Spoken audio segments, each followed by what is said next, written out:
Be around mothers.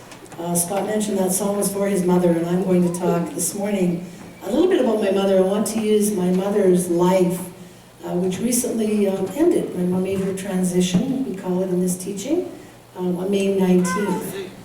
And I want to use her life, her rich and wonderful 95-year life, as an example and an inspiration for us as we move forward in our lives, designing and living lives of joy and meaning with purpose, passion, and play. So many of you know of my mom. I've talked about her before here at the center. She was a lovely woman, and she passed away, but the important thing about my mom is that she lived every minute of her life. Right up until the last few days, she was fully awake and alive and conscious and playful and joking with people, and even as some of her physical capacities diminished, she retained all of the spark that she started out with. She worked at the Co-op hardware store in Drumheller. She volunteered with Meals on Wheels well into her 70s. In fact, I think she was in her 80s. She was delivering meals to the old people. And she baked pies and worked at the Catholic Women's League events. She was a member of the Catholic Women's League for 64 years. That's commitment. She had a strong faith. She was a Catholic, and she herded all of us kids, and sometimes my dad, a few times a year to church on a regular basis. She expressed herself playing bridge, singing in choirs, acting in amateur theater, and just really always appeared to be enjoying her life. My sister and one of my brothers delivered a very beautiful eulogy, and they said that they tried to come up with the top 10 things about Madge that we should remember, but they couldn't keep it to just 10, so they had to do 11. So the top 11 things to remember about Madge, I'm not going to describe all of them to you, but the point they ended on, the point number 1 to remember, was that she loved us all, and not just our little nuclear family, but she loved us all, and she knew how to show it. And to illustrate this, I'd like to tell you a brief story about how she lived what I think was her purpose as a mom to our little family and to many. My sister described it this way in the eulogy. Mom never got upset with us, even though we were a very rambunctious group. It must have been the others, my brothers and my sister. Many of us had sleepovers, and a couple of extra kids were never a problem for her. After we were mostly gone, she took up babysitting the girls next door. I'm sure those two angels were a breeze after all of the teenagers she had raised. In her later years, the neighbor boys across the street came into her life. She was a willing homework helper. One night she called my sister asking, "What's a multiple?" I knew right away she was helping someone with grade 5 math homework. So my sister gave her an explanation. Her response was, "Why can't they just multiply like I did?" And she promptly hung up. Of course the boys chose her as their homework helper because they knew there was probably a chocolate bar or some pop when they were done their studies. And when Sarah, one of Mom's granddaughters that was the same age as the boys next door, came to visit, the boys and Sarah would hook up their gaming machine to Mom's TV. They'd all be there jumping around and noisy. My mom was in her 80s by then, and she said to my sister, "These darn kids are taking over my TV and I'm missing my shows." So my sister said, "Well, it's your TV. Tell them to go home and use their own TV." And my mom said, "Oh, I wouldn't do that. They're just having fun." So in short, my mom lived a well-designed life of joy and meaning. So,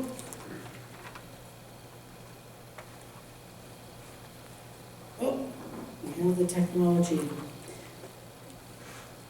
Okay, so when we talk about designing a life of joy and meaning, who do you think I'm talking about as the designer? Who's the designer in designer living? We are, of course. You're the designer in your own life. I'm the designer in my life. You know, sometimes we think an outside expert knows better. You know, designer living, some designer that's going to put it all in place and it's going to all look perfect. No, actually, really life is about us being our own designer, discovering for ourselves what is working, what is not working, and being willing to make some choices to change things so that we live a life of no regrets. I've been really thoughtful since my mom passed away, and I've really been thinking about what does it mean to live a life with no regrets. And then I came across this article that I'm going to share some parts of with you. And I wondered how do I feel that way? I've been, a bit introspective. Do I have regrets up until now, as I'm in my more than 50s? Do I have regrets? What do I want to change from now on? If I'm going to live to be my mother's age, and all of her sisters and brothers did, they all lived to be, my mom died relatively young by their standards. So if I've got another 30-something years, what do I want to do with those years? Am I going to rest on my laurels, or am I going to, what am I going to do from here on? So I've been thinking about regrets and how I don't want to be building more regrets, and do I have some that now that I want to change? And how about you? Have you got some regrets? Have you got some things you want to change from here forward? So it's about looking back and looking, do I have regrets so far? But it's mostly about thinking about, what about the future? How do I want to live for all of my remaining years, no matter how many they are, so that I can say, like I believe Madge was able to at the very end of her life, that I had a life with no regrets.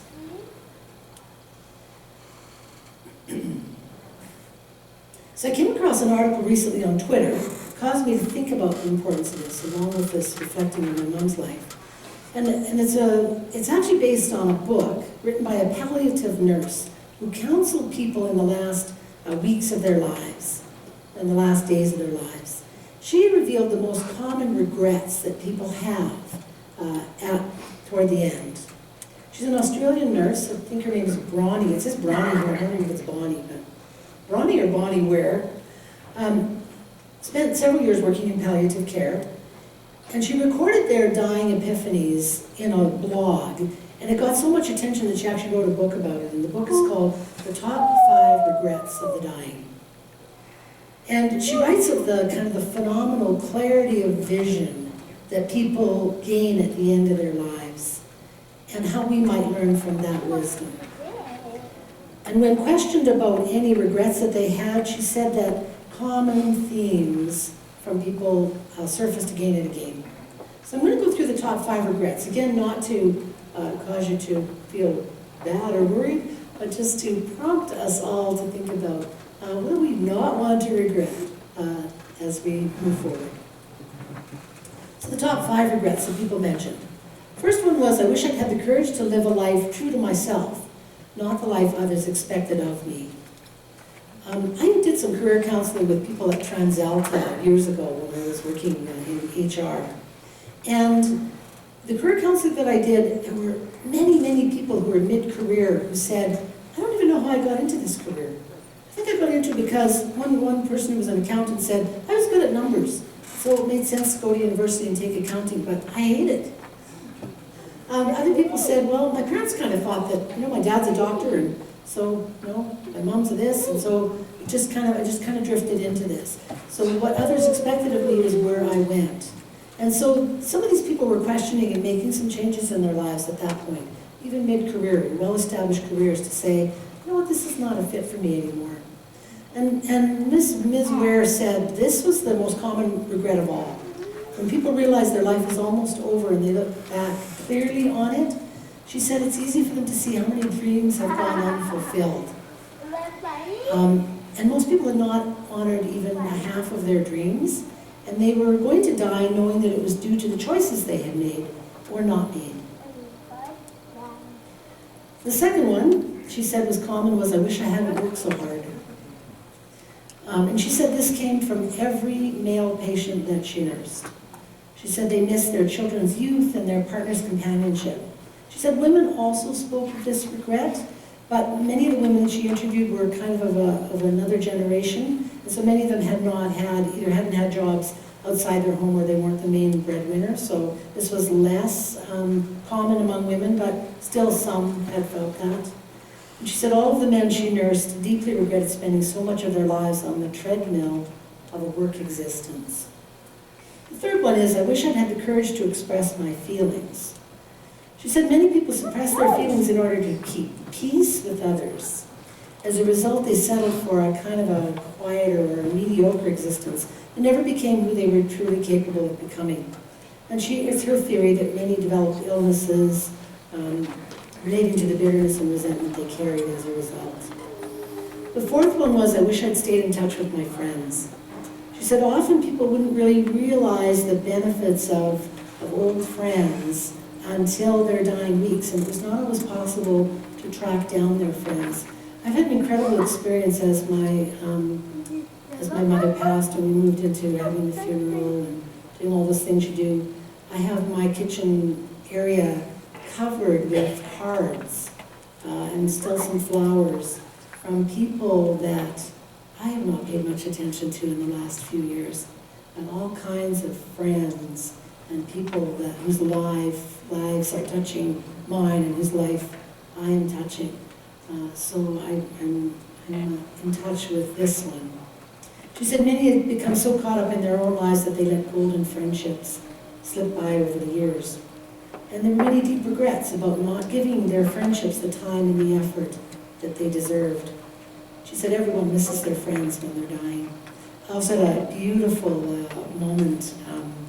There's a woman that my mother knew. They were friends as young couples in Drumheller, and they did lots together, and we did things with their daughter, and they just kept in touch over the years. Less and less, of course, as they both aged. And this woman is now, she lives in the Okanagan area, and she's 98. And she called us and really called each one of us and really made a point of saying she really felt like she was losing her best friend and how important that was to her. And so I love that friendship stayed active, even though not frequent, over the last number of years. And very sweetly, she insisted on sending us some money so that we could all have a drink, a toast to Madge on her. So that was pretty great. The fifth one is, I wish that I had let myself be happier. This is a surprisingly common one, Ms. Ware said. Many did not realize until the end that happiness is a choice. They had stayed stuck in old patterns and habits. The so-called comfort of familiarity overflowed into their emotions as well as their physical lives. She said fear of change had them pretending to others and to themselves that they were content, when deep within they longed to laugh properly and have silliness in their life again. So I'm going to ask a couple of questions for all of us to reflect. And my intention, again, is to offer us the opportunity to think about how we want to create change and move forward. And I ask you to be generous and compassionate with yourself, even as you take an honest look at your life. Try to avoid too much of the I coulda, I shoulda, I woulda, done those things, and mostly think about moving forward. What I'm clear about is that every one of us has been doing the best that we can up until now. With whatever resources, whatever level of thinking, whatever that was going on in our lives, we've always done our best to live good lives. I know that. And so take this all with some compassion toward yourself. So I begin by asking, can you see yourself anywhere in these regrets? Did any one of them kind of pop out at you? For me, I'm just going to quickly go through for me and let you reflect for yourself. So number one, I think I did okay on that one. Although I did wear high heels longer than I probably should have in a quest for approval. But that one, I think that I probably did pretty well. How about you? Do you think that you have in the past and maybe are not so much, or are you still living the life that others expect of you? Number two, I think I can really identify with that one. There are some years of my life that were kind of a blur because I was working very long hours and probably was then not doing some of number four, not staying in touch with my friends or even my family so much because I was working so hard. So that was one that touched home for me. How about you? But I've been a lot better with number two. And now I have a job where I work kind of 9 to 5, 8:30 to 4:30, and it's pretty balanced. Number 3, I made a decision quite a few years ago to work on this one, to express my feelings more, and I have done that. There are areas in my life where I'm not quite as free to do that. My sister is quite different from me. She's very focused, and sometimes I have difficulty expressing emotion. And I have 4 brothers, so, growing up, it wasn't cool to be crying over figure skating on the television. You sort of hid some of those emotions. And I have a theory that if we live in North America, sometimes it can be challenging to express our emotions, because there are many places in our lives where we're kind of asked to keep a lid on that.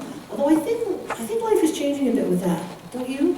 Like my workplace, for example, people are coming up to me and hugging me the last couple weeks, and I feel pretty free to be able to shed a tear with them and hear their stories about their parents. So I'm hoping that's changing for us as a society. And I think certainly I hope you feel that here in our community, that we allow one another the space to express our emotions, to be where we're at. If we're frustrated, if we're sad, if we're whatever state of emotion that we're in, that we respect that. Number 4, I'm committed to working on this one as well. I've done a reasonably good job of this one, although there were years that my friends were keeping in better touch with me than I was with them. And so I'm committed to making some shifts in that one. So how about you in either number 3, expressing your feelings, or number 4, keeping in touch with your friends? And number 5, I wish I'd let myself be happier. I would say, on my little report card, I would give myself a kind of a B on this one, although I've certainly done a lot of things that where I've expressed my happiness.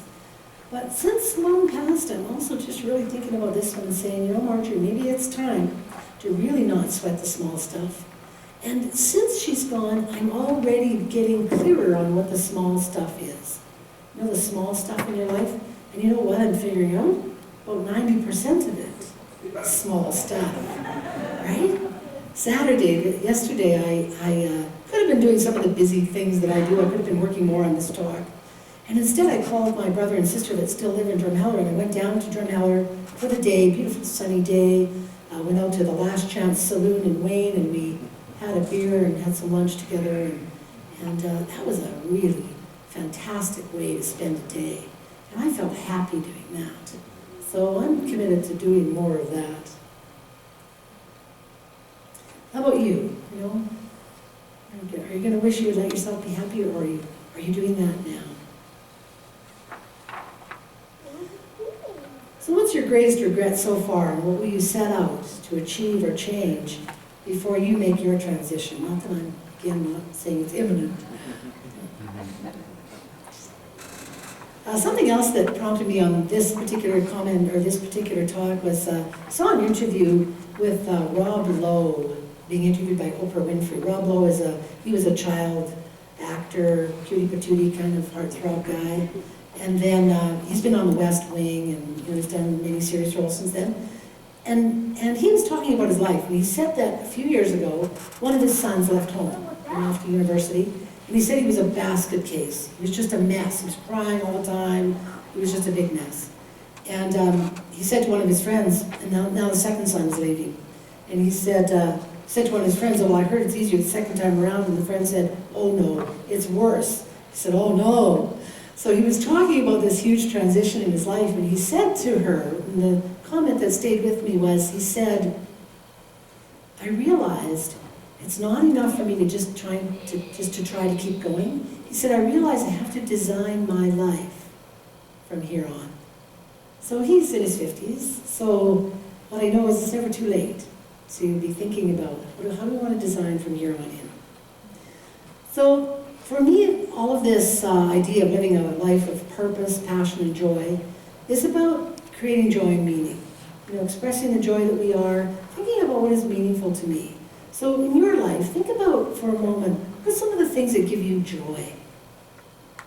Like me driving out yesterday to Drumheller was really joyful. Being with my family was joyful to me. So what are some of the things that give you joy? You don't need to answer, just think for minute.